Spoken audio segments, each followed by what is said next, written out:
अस्सलाम वालेकुम क्लास।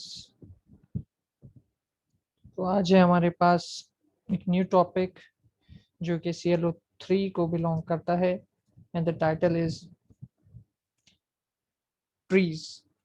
ठीक है, तो ट्रीज हमारे पास टॉपिक है जो कि ClO3 को बिलोंग करता है। और क्यों ClO3 को बिलोंग करता है? इसलिए कि ये यहाँ से हम बेसिकली स्टार्ट करने वाले हैं एक new non linear data structures. अभी तक हमने जितने डेटा स्ट्रक्चर्स कवर किए हैं वो सब linear type of data structures थे, लेकिन ये एक नॉन लीनियर डेटा स्ट्रक्चर है।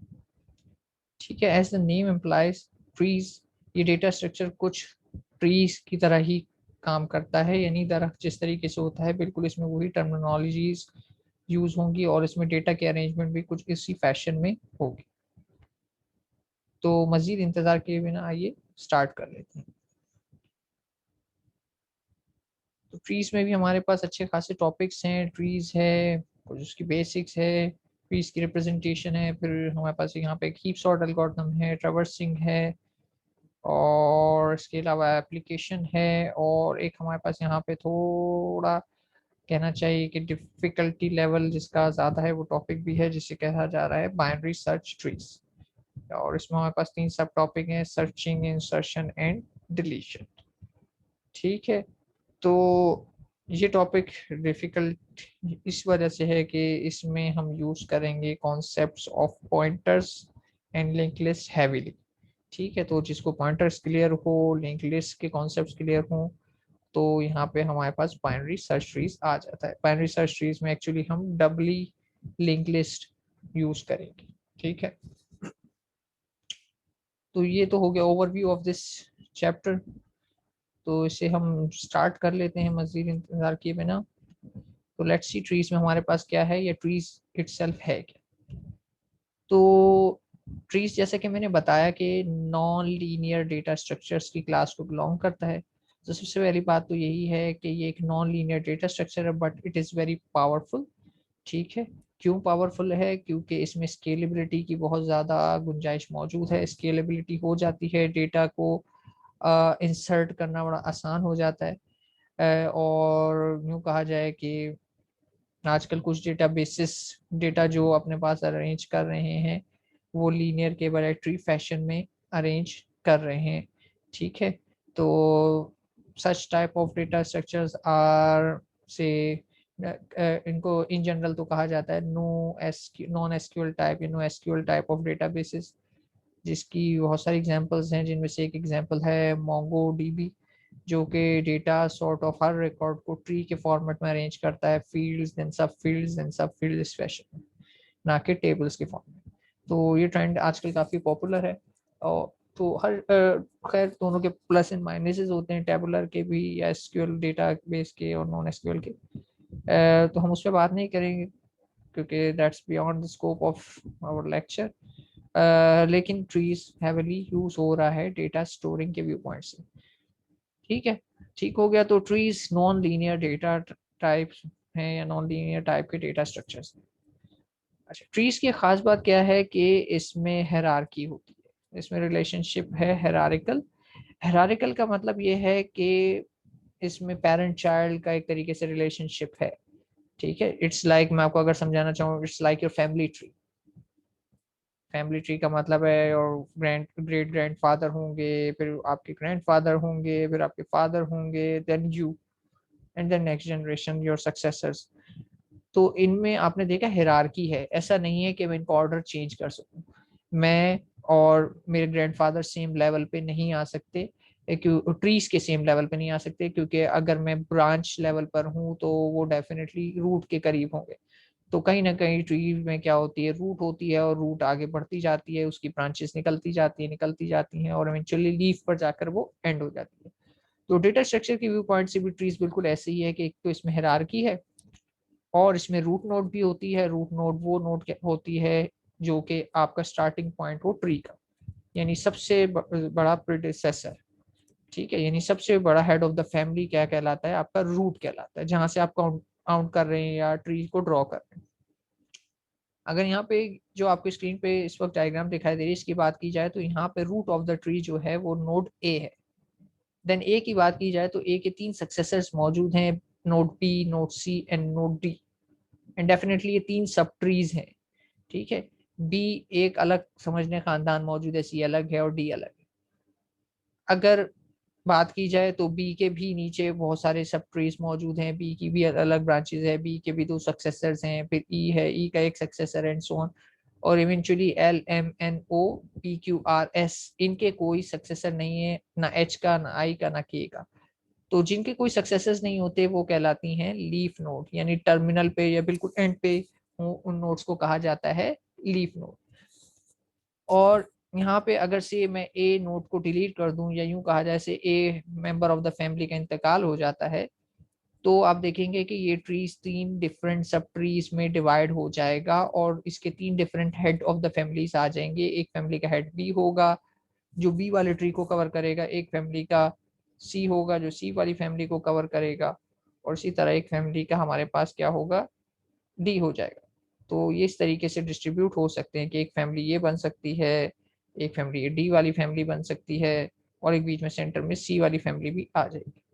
तो अगर ए हेड हट जाए तो इस फैमिली के 3 सेपरेट हेड्स आ जाएंगे।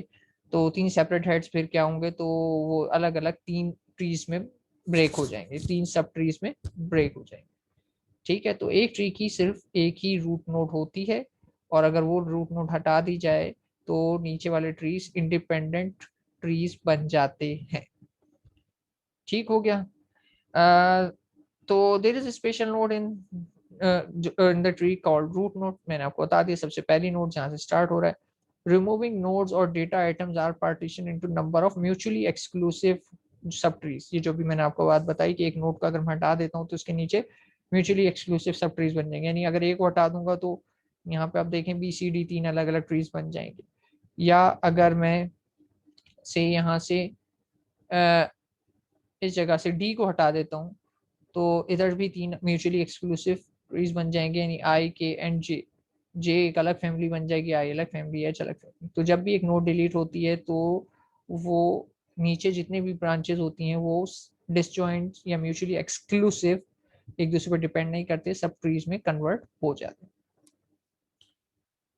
ठीक है जी। तो ये थी ट्री की समरी के ट्री में नोड्स होती हैं और क्या कहा जाता है, एजेस होते हैं या ब्रांचेस होती हैं। ट्रीज में क्या होते हैं, नोड्स होते हैं या ब्रांचेस होती हैं, और हमेशा ये वाली नोड जहां से ट्री स्टार्ट हो रहा होता है ये कहलाती है रूट नोड, और हमेशा जहां पर ट्री एंड हो रहा होता है वो वाली नोड्स कहलाती हैं लीफ नोड। ये भी लीफ नोड है, ये भी सारी लीफ नोड है, ये नोड भी लीफ नोड है, ये नोड भी लीफ नोड है, ये नोड भी लीफ नोड है, ये नोड भी लीफ नोड।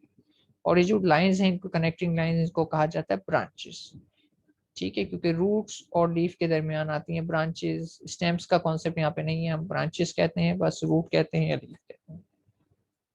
अच्छा, एक और बात ध्यान दीजिए, यहाँ पे कुछ नंबर डले हुए हैं, level 0, level 1, level 2, level 3 and so on. तो यूं समझ लें ये पीढ़ी नंबर है, कहते हैं ना जनरेशन। तो जो हमेशा रूट होती है ना तो वो जनरेशन 0 कहलाती है या लेवल 0 कहलाती है, काउंटिंग 0 से स्टार्ट करते हैं हम ट्री की। और फिर उसका डेफिनेटली जो उसके सक्सेसर्स होते हैं वो लेवल 1 बनते हैं, और फिर उनके जो सक्सेसर्स होते हैं वो लेवल 2 बनते हैं, और फिर उनके सक्सेसर होते हैं लेवल 3 बनते हैं। अब अगर देखा जाए तो यहाँ पे पी क्यू आर एस और आई के, ये दोनों, ये यानी कि इन सारी नोड में चेक किया जाए तो आई के लेवल 2 की लीफ नोड है, जबकि लेवल 3 पर जो है P Q R S. It's like मैं आपको एक रियल एग्जांपल देके समझाता हूँ कि से डी आपके फैमिली में कोई बंदा है और उसके 3 सक्सेसर्स हैं, ठीक है, आई और के और जे, ठीक है। आई और के का एज डिफरेंस आप कह लें कि रिलेटिव है, कोई इतना ज्यादा नहीं है, लेकिन जे में काफी एज का फर्क है, से 15-16 साल का फर्क है सिबलिंग में, ठीक है।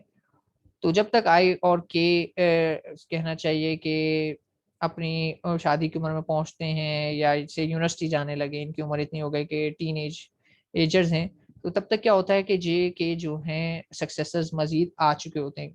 तो ये वाली बात है कि यूं समझ लें कि जे एक मैरिड सक्सेसर है और उसके 4 ऑफस्प्रिंग्स मौजूद हैं, लेकिन आई जे आर स्टिल बैचलर्स, ठीक है। तो इस तरीके से इस बात को समझें कि एजेस या जिसे कहा जा रहा है लीफ नोड किसी भी लेवल पे हो सकती है, जरूरी नहीं है कि लीफ नोड हमेशा लास्ट लेवल पे हो, किसी भी प्रैक्टिकल रियल फैमिली में ऐसा नहीं होता। कोई ना कोई बैचलर मौजूद होता है हायर लेवल पे, और हो सकता है कोई ना कोई किसी और फैमिली ब्रांच में मैरिड हो किसी नीचे की ब्रांच में। तो ऐसा जरूरी नहीं है कि सब लीफ नोट सेम ही लेवल पे हो, लीफ नोट किसी भी लेवल पे हो सकते हैं। इस सारी गुफ्तगू का पॉइंट ये है, the point I am trying to get across is कि लीफ नोड आपकी किसी भी लेवल पर हो सकती है। ठीक है, लेवल 2 पर भी लीफ नोड मौजूद है, कुछ लेवल 3 पर भी है, और हो सकता है कि कोई ना कोई यहाँ पर भी आ सकती थी लीफ नोड। एक अगर मैं ऐसे यहाँ पर ब्रांच बना देता हूँ और इसको नाम दे देता हूँ से जेड, तो ये भी मेरी एक लीफ नोड है क्योंकि इसके आगे कोई सक्सेसर नहीं है। तो जिसका कोई सक्सेसर नहीं होता वो नोड कहलाती है लीफ। ठीक है, तो लेवल्स होते हैं ट्रीज में, और रूट का लेवल हमेशा 0 होता है, और जो जो जनरेशन आगे बढ़ती जाती है तो हम कहते हैं लेवल इंक्रीमेंट हो रहा है। ठीक, यहाँ तक किसी को कोई कंफ्यूजन, कोई क्यूरी?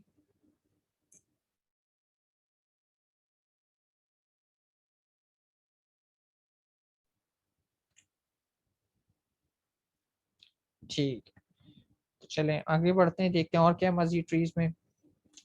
अच्छा, ट्रीज में कुछ बेसिक टर्मिनोलॉजीज हैं, कुछ का मैं जिक्र कर चुका हूँ, कुछ और मजीद इसको रीड करके जिक्र कर देता हूँ। तो रूट कह रहे हैं is the first node in the hierarchical arrangement, यानी सबसे पहली नोड्स होती है वो रूट नोड होती है हायरार्की के अंदर। तो अभी पीछे डायग्राम थी, इसमें ए जो था रूट नोड था।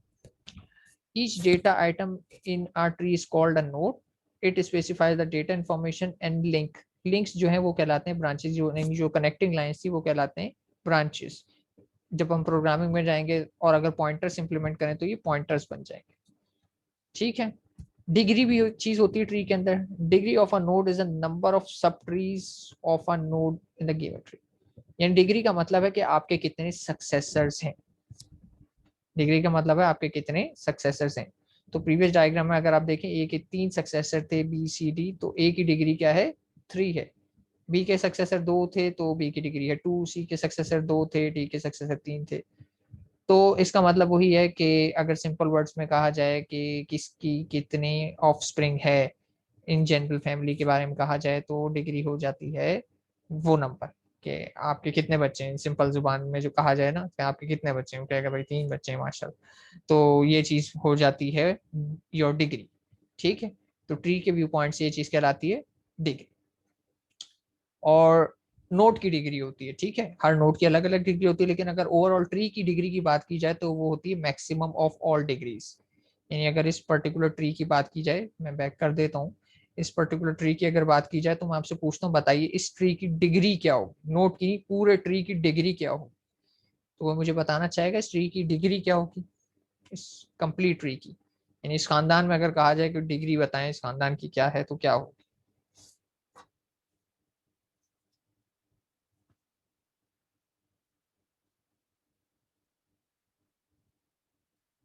जी क्लास, जैसे कि मैंने बताया degree is the maximum number of successor from any node.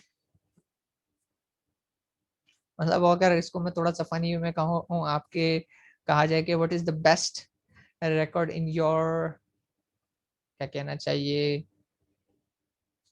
Simple जुबान में खानदान में आपका रिकॉर्ड क्या है मैक्सिमम, तो आप बता दें। तो इसमें देखा जाए तो इसका मैक्सिमम इस पर्टिकुलर ट्री या इस शजरे का अगर कहा जाए तो इसका मैक्सिमम है 4।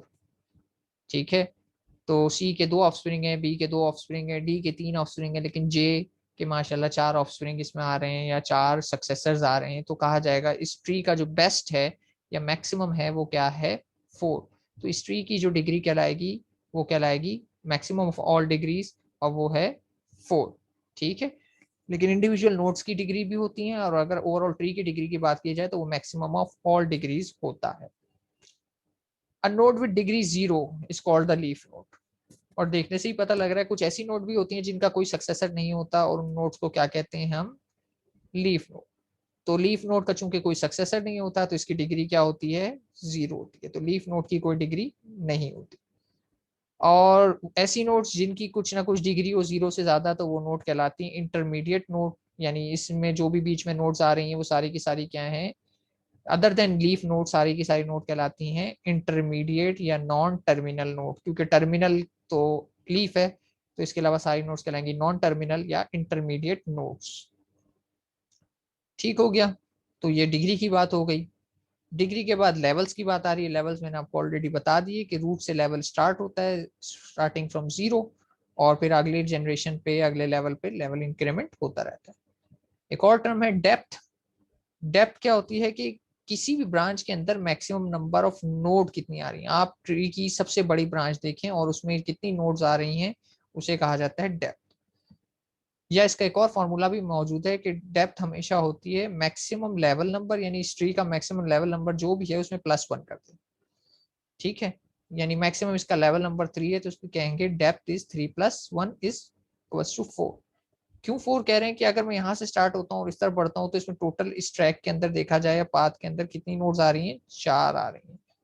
मैं से ये वाला पाथ लेता हूँ तो इसमें कितनी आ रही है, सबसे बड़ा पाथ लेना है मुझे, सबसे बड़े पाथ के अंदर मैक्सिमम नोड्स आएंगी, इसमें भी 4 आ रही हैं। तो किसी भी रास्ते से जाऊं तो सबसे बड़ा रास्ता जो है वो मेरे पास 4 नोड्स वाला है। तो इस ट्री की जो डेप्थ है वो है 4।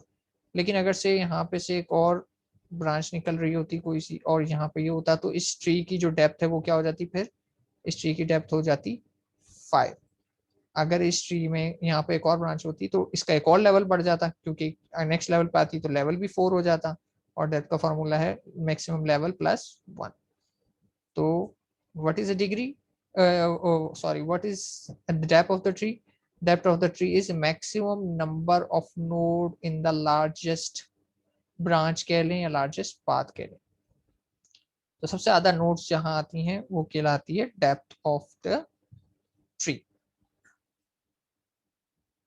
ठीक हो गया, डिग्री समझ में आ गई, लेवल समझ में आ गया, डेप्थ समझ में आ गई। ये कुछ की टर्म्स हैं जो आगे हम यूज करें। यहाँ तक किसी को कोई कंफ्यूजन?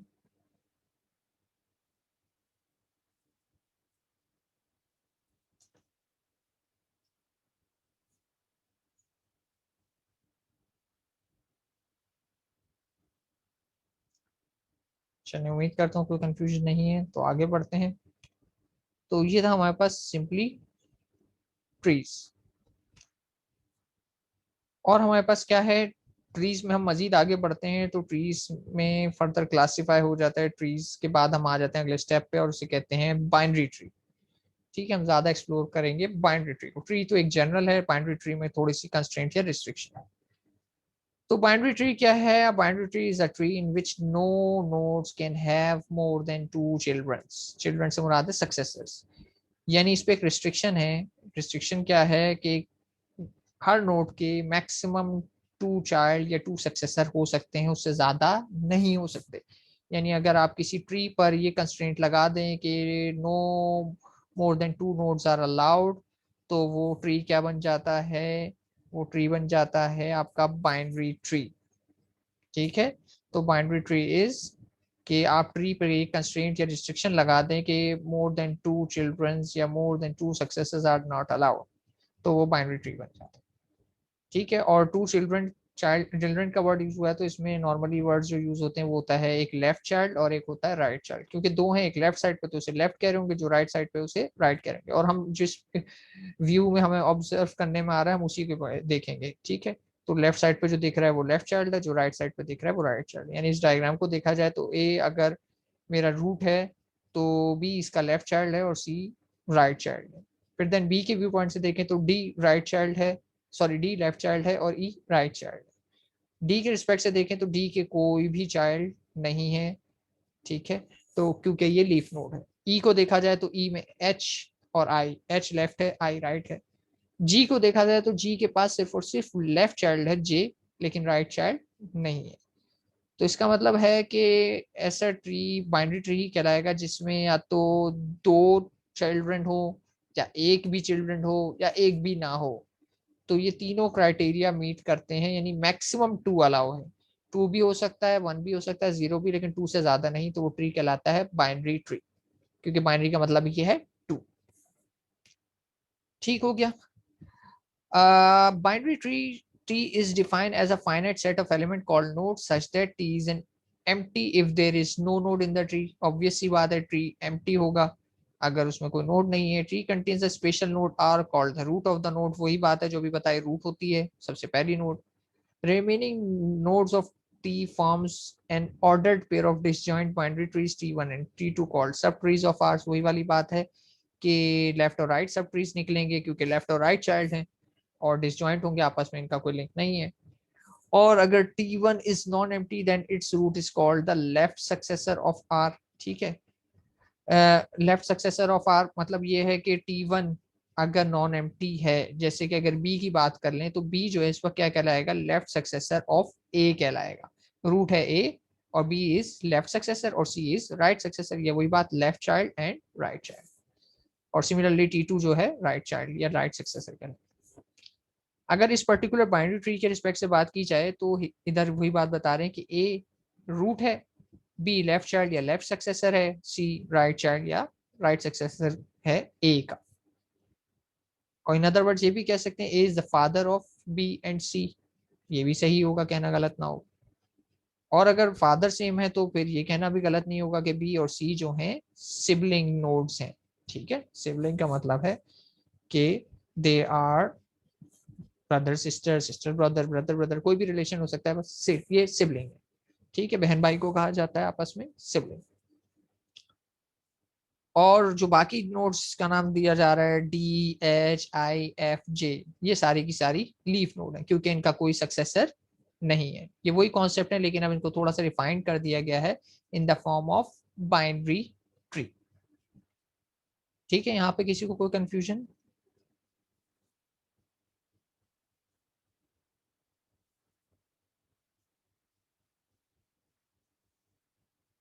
चलिए, उम्मीद करते हैं कोई कंफ्यूजन नहीं। अच्छा, बाइनरी ट्री के बाद एक और वर्ड आ रही है कंप्लीट बाइनरी ट्री। एक टर्म है कंप्लीट बाइनरी ट्री। अब कंप्लीट बाइनरी ट्री क्या चीज है? कंप्लीट बाइनरी ट्री कह रहे हैं कि आप बाइनरी ट्री जिसकी डेप्थ डी हो is strictly binary tree where all the leaves are at level D-1। अच्छा, यहाँ पे एक और टर्म भी आई है स्ट्रिक्टली बाइनरी ट्री, इस पे हम आगे चल के बात करेंगे। स्ट्रिक्टली बाइनरी ट्री भी होता है, लेकिन कंप्लीट बाइनरी ट्री कह रहे हैं कि जिसके सारे के सारे लीव जो है लास्ट लेवल पे होने चाहिए। Level D-1, D is depth, और लेवल हमेशा D-1 करता हूँ तो वो लास्ट लेवल ही होता है। तो कह रहे हैं अगर ट्री आपका, ट्री के सारे लीफ लास्ट लेवल पे हैं तो वो कहलाता है कंप्लीट बाइनरी ट्री। जैसे कि आपको ये सामने दिखाई दे रहा है, ये कंप्लीट बाइनरी ट्री है क्योंकि इसके सारे के सारे लीफ एक ही लेवल पे हैं और वो लेवल है लास्ट। ठीक है, तो ये कंप्लीट बाइनरी ट्री है। यानी अगर मैं यहाँ से ई हटा देता हूँ तो ये फिर कंप्लीट बाइनरी ट्री नहीं रहेगा। बाइनरी तो है, कंप्लीट नहीं है। ठीक है, बाइनरी तो है पर कंप्लीट नहीं है। अगर इसको कंप्लीट करना है तो फिर यहाँ से वही वाली बात है, मुझे यहाँ पे ये नोड इंसर्ट करनी पड़ेगी। तो अगर आप चेक करना चाहते हैं कि आपका ट्री कंप्लीट बाइनरी ट्री है तो इससे रिलेटेड आपके पास नीचे कुछ समझ लें पॉसिबिलिटीज मौजूद है। तो अ binary tree with node n, कह रहे हैं अगर आपका बाइनरी ट्री है उसकी नोड n जो कि ग्रेटर देन 0 है, ठीक है, तो हैज एग्जैक्टली n-1 एजेस। यानी अगर नोड इसमें कह रहे हैं जितनी भी हो तो उसमें एजेस या कनेक्टिंग लाइंस, ब्रांचेस जिसे कह रहे हैं, वो लेस देन होगी यानी -1 होगी। अगर काउंट करें यहाँ पे देखें 1 2 3 4 5 6 7 नोड्स हैं तो एजेस का 6 होना जरूरी है। तो काउंट कर लेते हैं 1 2 3 4 5 एंड देन 6। तो चूंकि ये कंडीशन होल्ड हो रही है तो इस बात की गारंटी दी जा सकती है, इस बात को दावे के साथ कहा जा सकता है कि ये कंप्लीट बाइनरी ट्री है। लेकिन अगर से मैं यहाँ से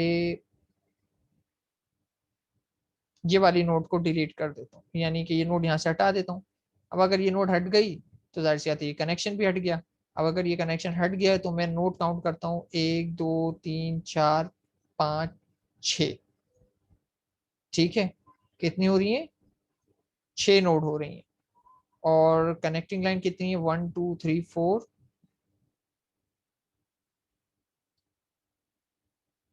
5। तो क्या ये स्टिल, बताएं जरा, क्या ये स्टिल बाइनरी ट्री है?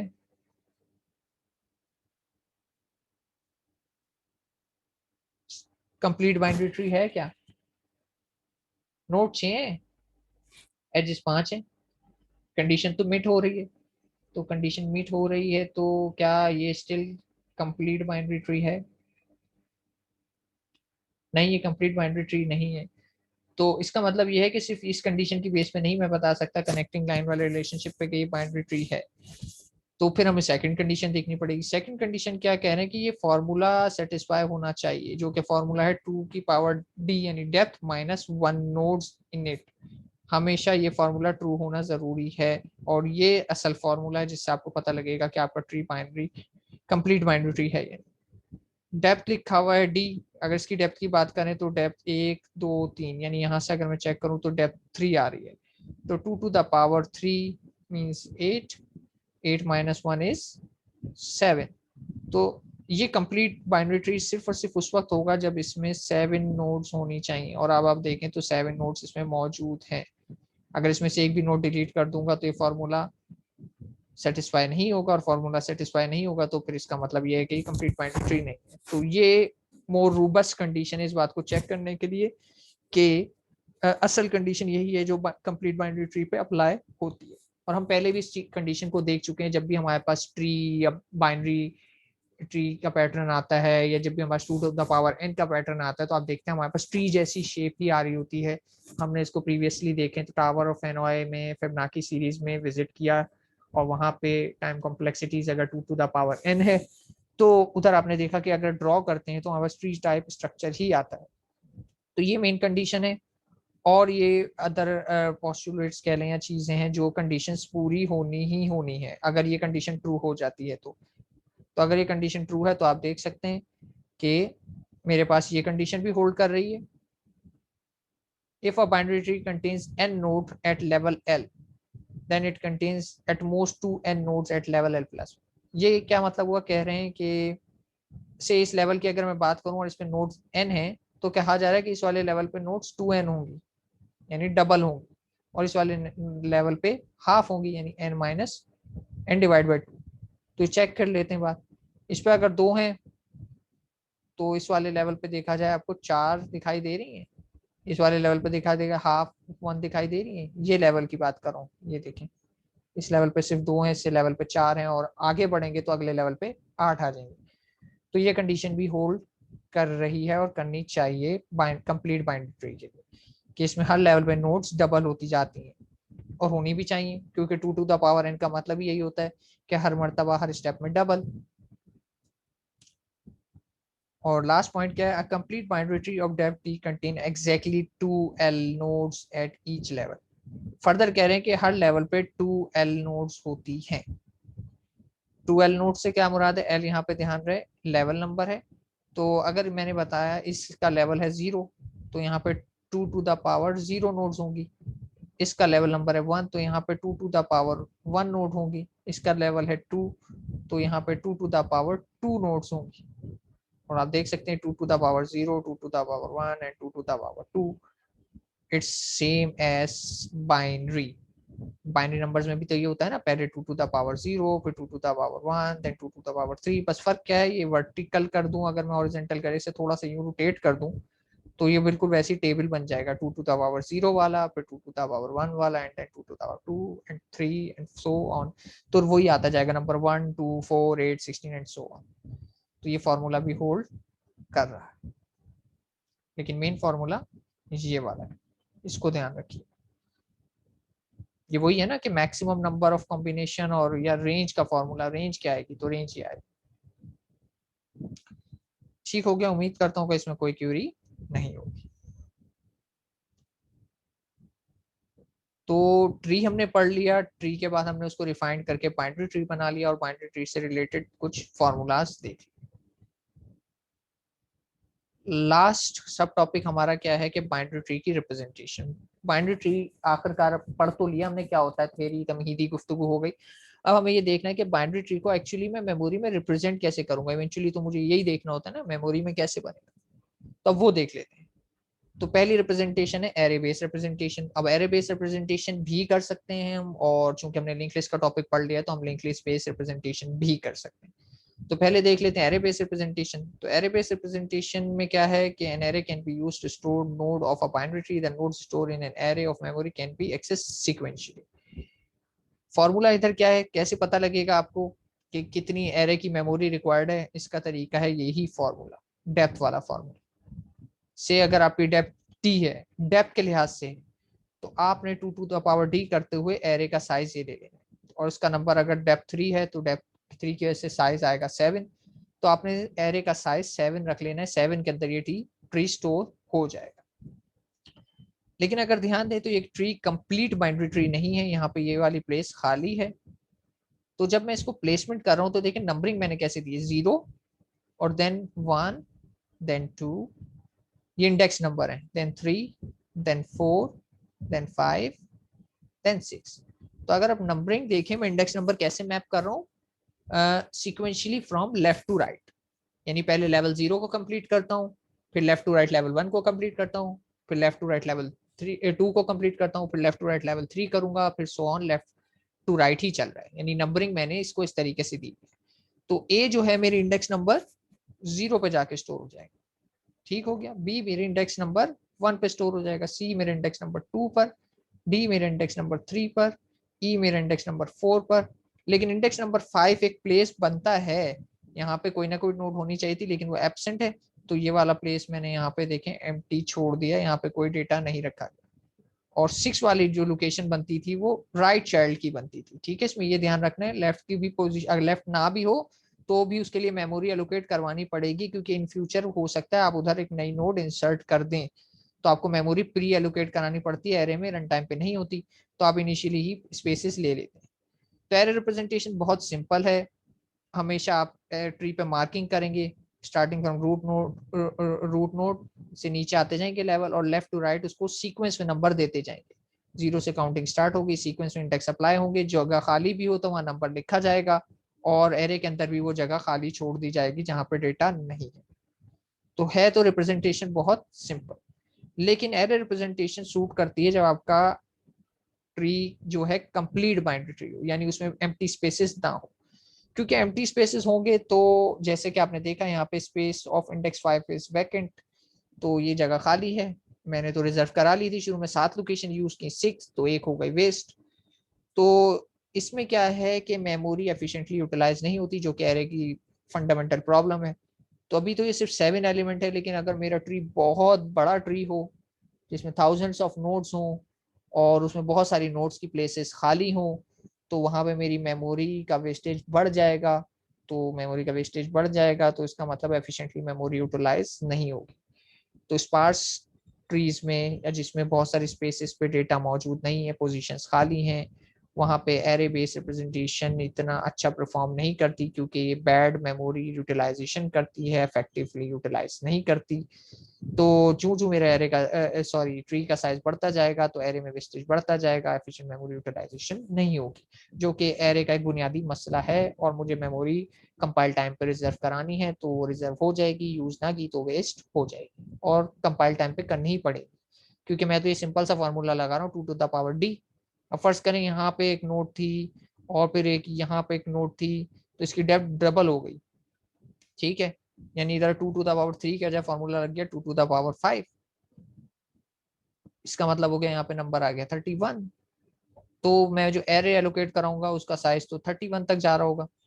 लेकिन अगर एरे में नोट देखी जाए तो नोट तो इतनी नहीं है, नोट तो सिर्फ 2 बढ़ाई है मैंने, तो नोट तो कितनी हो गई, 5 6, ये तो 5 पहले से थी हमारे पास, 6 और 7 हो गई, 7 हैं, जबकि मैंने एरे एलोकेट करवा लिया 31 का। तो एरे अगर मेरे ट्री का स्ट्रक्चर थोड़ा सा इरेगुलर सा है तो मैं अच्छा खासा मेमोरी वेस्ट कर सकता हूँ। तो इससे बचने का तरीका क्या है कि go for alternate, array based representation को छोड़ के आप चलें सेकंड इम्प्लीमेंटेशन पे, जो क्या है लिंक रिप्रेजेंटेशन।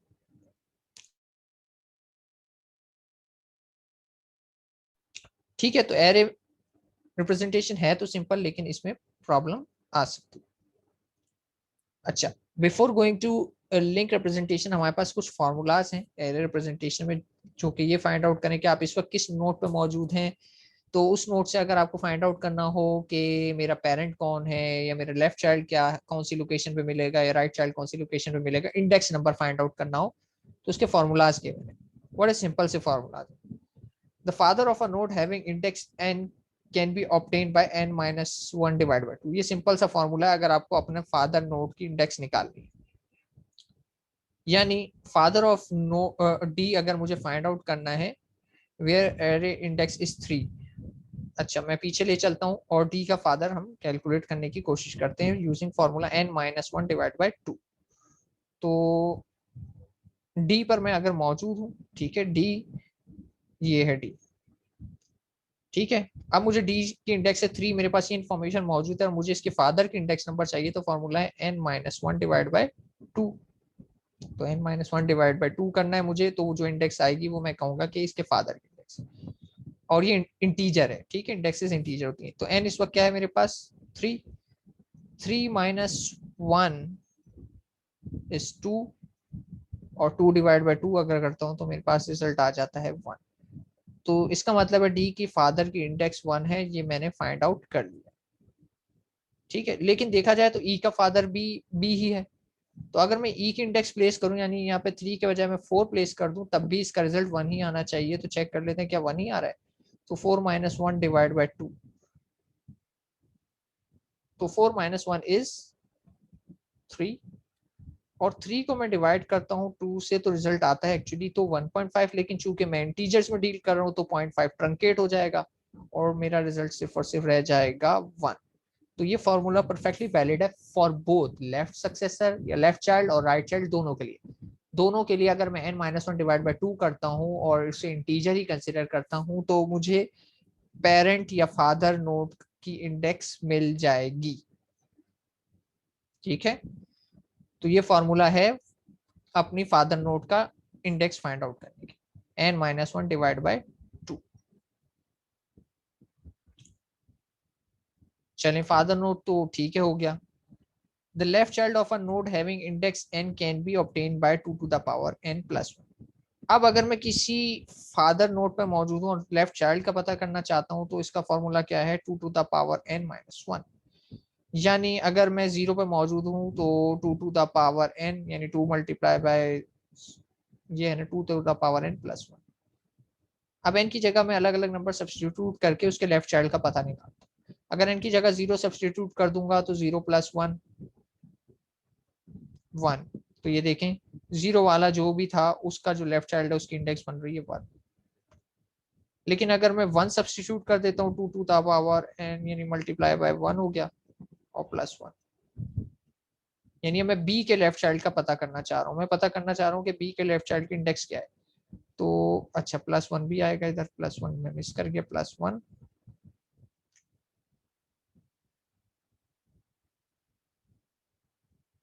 ठीक है। तो it is equals to 2 multiply by 1 is 2 plus 1 is 3। तो आप देखें b के लेफ्ट चाइल्ड की इंडेक्स क्या है 3 है और मुझे 3 मिल रही है। c की पता करना चाहूँ, c का खैर है नहीं चाइल्ड। लेफ्ट चाइल्ड का फॉर्मूला है 2 to the power n plus one. Right child के फॉर्मूले की अगर बात करें तो इसी में थोड़ी सी मॉडिफिकेशन है, क्योंकि लेफ्ट और राइट चाइल्ड में हमेशा सिर्फ प्लस वन का ही, प्लस माइनस वन का फर्क होता है। तो इसकी जगह मैं लिख दूंगा 2, तो मुझे मिल जाएगा राइट चाइल्ड। आप देख सकते हैं इस बी के फॉर्मूले में अगर मैं पुट कर दूं 2 तो मुझे मिल जाएगा 4, जो कि इंडेक्स है राइट चाइल्ड। तो राइट चाइल्ड अगर पता करना हो तो 2n plus two, left child पता करना हो तो 2n प्लस वन। सी का अगर मुझे मालूम करना हो राइट चाइल्ड तो आप देख लें 2, सी की इंडेक्स देखें क्या है 2, तो 2 मल्टीप्लाई बाय 2 इज 4, और 4 प्लस 2 इज 6। क्योंकि मैं राइट चाइल्ड की बात करूं तो 2 ऐड करूंगा, तो इसके राइट चाइल्ड की देखें फंक्शन में क्या आ रहा है 6 ही आ रहा है, और इधर भी है 6, ठीक है। तो पेरेंट से चाइल्ड अगर पता करना हो तो इसका फॉर्मूला है 2 to the power n plus one in case of left child, plus 2 in case of right child. और लेफ्ट और राइट में चूंकि 1 का डिफरेंस है, तो अगर मैं लेफ्ट में मौजूद हूँ तो राइट चाइल्ड पता करने के लिए मुझे सिंपली करना पड़ता है प्लस वन, और अगर मैं राइट पे मौजूद हूँ और लेफ्ट चाइल्ड पता करना हो तो मुझे करना पड़ता है माइनस वन। यानी सिबलिंग के फॉर्मूलाज भी हैं। लेफ्ट चाइल्ड अपने राइट की इंडेक्स पर सिबलिंग की फाइंड करना चाहता हो तो n प्लस वन, और राइट वाला अपने लेफ्ट की फाइंड आउट करना चाहता हो तो माइनस वन, और पेरेंट अगर राइट की फाइंड आउट करना चाहता हो तो 2n प्लस, ठीक है। तो ये कुछ हमें एरे की अगर इम्प्लीमेंटेशन में करता हूँ तो कोडिंग में जाहिर सी बात है अगर मुझे पता करना हो इसका लेफ्ट चाइल्ड कौन सा है, राइट चाइल्ड कौन सा है, या आगे मैं कहाँ जाऊँ, लेफ्ट पे जाना है राइट पे जाना है, तो मुझे कुछ फंक्शन इंप्लीमेंट करने पड़ेंगे, तो उन फंक्शन में मुझे जब इंडेक्सेस रिक्वायर्ड होंगी तो मैं डायरेक्टली इन फॉर्मूला से निकाल सकता हूँ, चूंकि एरे की इंडेक्सेस डायरेक्टली एक्सेसिबल होती हैं। तो ये करना काम काफी आसान होगा। तो एरे सिंपल होता है एज ऑलवेज, लेकिन इसकी मेमोरी यूटिलाइजेशन बैड है, यानी कि मेमोरी वेस्ट करता है। तो फिर सेकंड अल्टरनेट हमारे पास आ जाता है लिंक रिप्रेजेंटेशन, जो कि फेयरली सिंपल है अपेरेंटली। और इसके फायदा क्या है कि ये मेमोरी वेस्ट नहीं करता, क्योंकि इसमें मेमोरी रन टाइम पे एलोकेट होती है, जितनी जरूरत होती है उतनी एलोकेट होती है, जितनी नोड्स रिक्वायर्ड है उतनी मेमोरी आएगी। तो ये एफिशिएंट मेमोरी यूटिलाइजेशन करता है। लेकिन इसको इम्प्लीमेंट करने के लिए मुझे जो लिंक लिस्ट चाहिए होती है वो कौन सी होती है, डब्ली लिंक लिस्ट। क्योंकि ट्री में दो चाइल्ड हैं, लेफ्ट और राइट, तो मुझे दो पॉइंटर मेंटेन करने होते हैं, left pointer and right pointer for left and right child respectively. Left child या L child will hold the left child node of the parent node, ठीक है, यानी एड्रेस ऑफ लेफ्ट नोड, और right address of right node, and so on. तो यही example जो भी हमने देखी, अगर मैं लिंक लिस्ट से इम्प्लीमेंट करना चाहूँ तो ये इस तरीके से होगा ट्री हमारा, और ये आ गई उसके नीचे उसकी लिंक रिप्रेजेंटेशन। तो आप देख रहे हैं एक में लेफ्ट और राइट दोनों पॉइंटर मौजूद हैं, लेफ्ट वाला साइड पॉइंट कर रहा है बी को और राइट वाली साइड पॉइंट कर रही है सी को। बी में देखा जाए तो लेफ्ट वाली साइड पॉइंट कर रही है डी को और राइट वाली साइड पॉइंट कर रही है ई को। लेकिन डी और ई को अगर आप ध्यान से देखें तो इसके लेफ्ट और राइट दोनों में शेडेड रीजन है, यानी नल है। तो इसका मतलब ये हुआ कि ऐसी नोड जिसके लेफ्ट और राइट बोथ चाइल्ड्स में नल आ रहा हो तो वो कहलाती है मेरे पास लीफ नोड, क्योंकि एंड पर ना इसका लेफ्ट चाइल्ड है ना राइट चाइल्ड है, तो इट मींस आगे किसी को पॉइंट नहीं कर रही, तो ये नोड क्या बन गई, मेरी लीफ नोड। सी को देखा जाए तो सी का राइट चाइल्ड तो है, लेफ्ट चाइल्ड नहीं है, तो ये लीफ नोड नहीं है। एफ भी क्या है हमारे पास, लेफ्ट और राइट दोनों नल हैं, तो ये है लीफ नोड। तो link representation pictorial view point से तो बड़ी सिंपल है, लेकिन आपको पता है इसमें पॉइंटर्स इन्वॉल्व होते हैं, तो इसकी manipulation from programming view point थोड़ी सी डिफिकल्ट हो जाती है। एरे की सिंपल है, लेकिन एरे मेमोरी वेस्ट करता है। लिंक लिस्ट की एफिशिएंट है, लेकिन link list difficult to implement है। तो दोनों के अपने प्रोज एंड कॉन्स हैं। एरे वन टाइम जब इम्प्लीमेंट करते हैं तो आसानी देता है, लेकिन हर मर्तबा जब भी रन होगा मेमोरी को वेस्ट करेगा। जबकि लिंक लिस्ट जब वन टाइम इम्प्लीमेंट कर रहे होते हैं तब मुश्किल पेश आती है, लेकिन बार बार जब ये रन होता है तो ये ज्यादा एफिशिएंट रहता है एग्जीक्यूशन के पॉइंट्स, यानी कंप्यूटर के लिए ज्यादा फ्रेंडली और नॉट सो रिसोर्स हंग्री कौन सा है, लिंक लिस्ट रिप्रेजेंटेशन। तो हम आगे चल के जब ट्रीज बाइनरी सर्च ट्रीज पढ़ेंगे तो उसमें हम एक्सप्लोर करेंगे ये लिंक रिप्रेजेंटेशन ऑफ ट्रीज। अभी हम नहीं करें, थोड़ा इंट्रो इंट्रो था कि हम किस तरीके से रिप्रेजेंट कर सकते हैं। तो आप देखें कितना सिंपल मुझे बनाना हुआ, मैंने जहां जहां एरो निकाले वहां पे बस बॉक्स बना दिए सर्कल के बजाय, तो ये रिप्रेजेंट हो। तो यहाँ तक किसी को कोई क्यूरी एरे रिप्रेजेंटेशन या लिंक रिप्रेजेंटेशन में तो वो पूछ सकता है।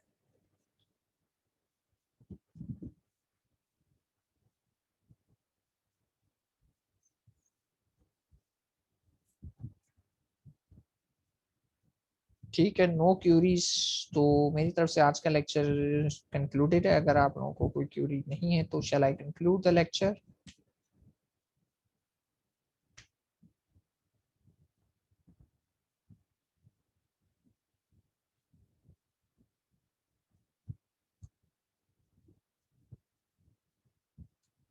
ओके, तो since you have no queries तो मैं लेक्चर कंक्लूड करता हूँ। टिल नेक्स्ट टाइम, अल्लाह हाफिज।